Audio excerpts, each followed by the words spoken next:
I'm Michael Abbott. I lead the global banking practice here at Accenture. As práticas bancárias aqui na Accenture. É um prazer estar com vocês aqui na Febrabantec. Esse é um evento incrível, o melhor na América Latina, e eu não poderia estar mais orgulhoso de poder dar uma visão do que eu estou vendo pelo mundo hoje. E o que isso pode ser é que agora a gente está no momento mais interessante do ponto de vista de bancos e tecnologia. O que eu tenho visto, as mudanças que vão acontecer, vão literalmente reestruturar como a tecnologia apoia o setor bancário daqui por diante. Bom, se você pensarem nos bancos e na tecnologia, sempre a questão é que os bancos foram os que fizeram a adoção precoce da tecnologia lá nos anos 60 e 70 para automatizar os seus processos. E, muito interessantemente, muitos dos códigos que foram escritos naquela época ainda funcionam hoje nos nossos bancos. Nossos bancos ainda são alavancados por tecnologia que foi desenvolvida 30, 40 e até 50 anos atrás. E a oportunidade agora é como a gente segue adiante, como que a gente segue daqui. E acho que estamos num ponto de inflexão com relação à tecnologia, que vai mudar radicalmente a maneira como a gente pensa sobre o setor bancário e a tecnologia. Vamos pensar aqui comigo. Se a gente pensar nos bancos e na tecnologia bancária, eu posso dividir em 3 áreas: hardware, software e desenvolvimento. E eu sei que há muito mais complicações do que isso, mas basicamente a gente tem os sistemas de hardware, os sistemas de software que a gente usa nisso e como que a gente junta tudo isso. E esse ambiente já foi construído. A gente começou com os mainframes, a gente tinha depois os servidores online, mobile, aí a gente teve cloud, e a generativa. A gente precisa, e a gente está vendo algo transformador e inovador pelo mundo. Se a gente começar pensando sobre hardware, os nossos hardware que está se migrando para a nuvem, está colapsando para um sistema de operação Linux de código aberto. E isso vai trazer uma simplificação dos ambientes que a gente funciona. Quando a gente pensa no Linux e nas oportunidades, eu acho que esse é um momento muito similar aos anos 90. E lá atrás, muitos devem se lembrar, nós tínhamos diferentes protocolos de rede.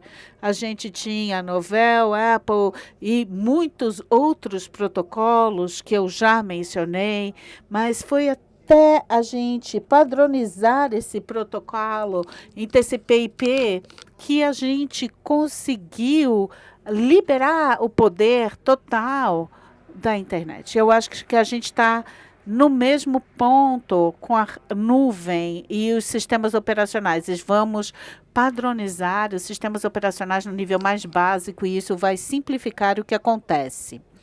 E, além disso, muitos dos softwares legados que foram desenvolvidos ao longo dos anos, para isso, nós precisávamos saber 40, 50 linguagens de programação. Mas agora, e ainda está bem no início, mas estamos usando a IA generativa para reverter esses anos de legado de codificação.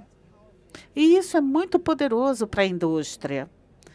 E mais importante do que isso, mais interessante ainda, é que nós estamos pegando essas novas linguagens, esses programas, e estamos fazendo a engenharia não reversa, mas futura, para que a gente tenha um futuro onde, de repente, os desenvolvedores não vão mais se importar se está em Fortran, Python, qual a linguagem? Você vai poder especificar a capacidade e usar esses LLMs e ferramentas para criar ferramentas de capacidade, linguagem e código.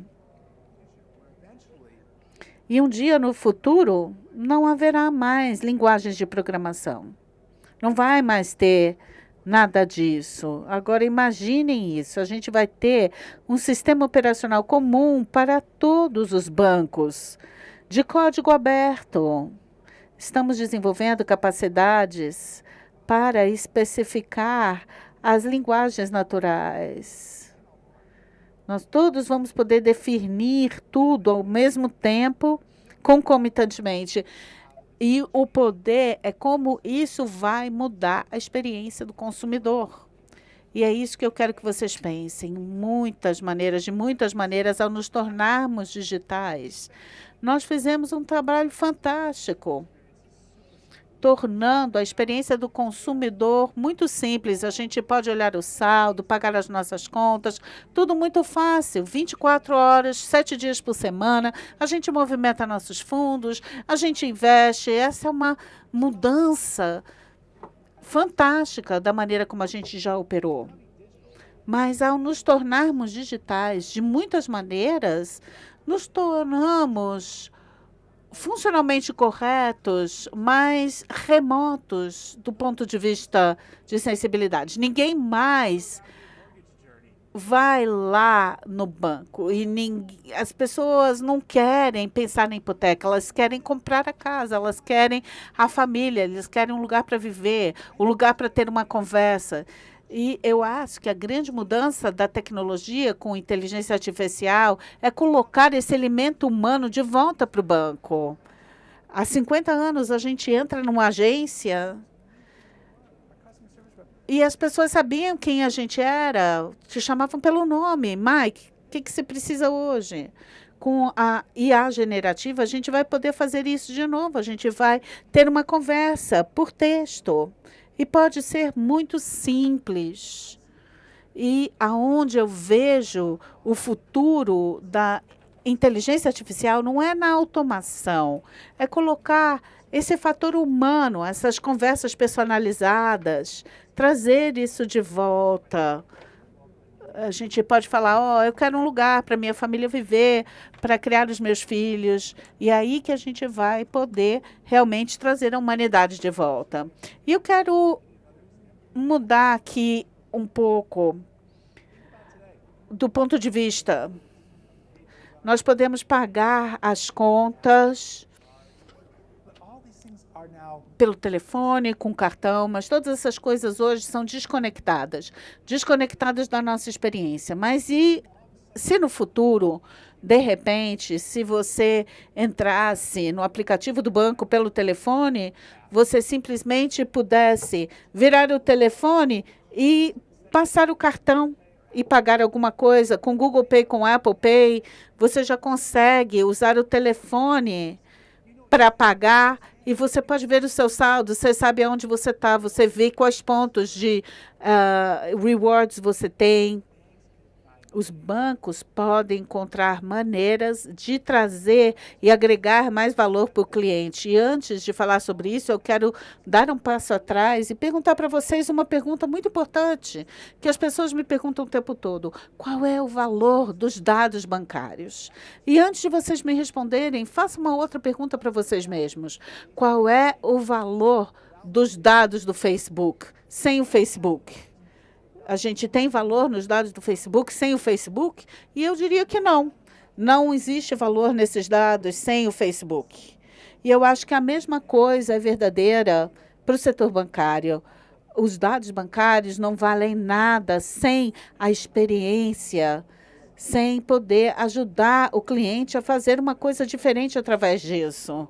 E eu digo isso porque a gente não deve se perder nos aspectos técnicos de tudo isso. A gente tem que pensar no consumidor médio. Eles querem simplesmente entrar no Google Maps e ir para casa. Eles querem entrar no app do banco e entender o que está acontecendo.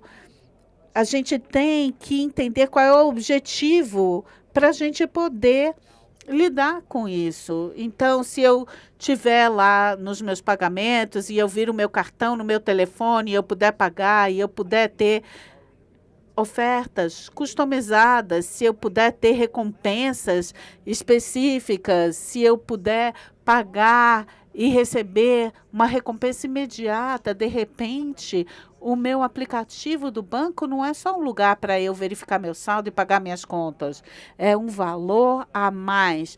Muito além do que eu podia imaginar, além daquele cartão plástico, além do Google Apple Play ou Apple Pay. E os bancos estão nessa posição de fazer isso.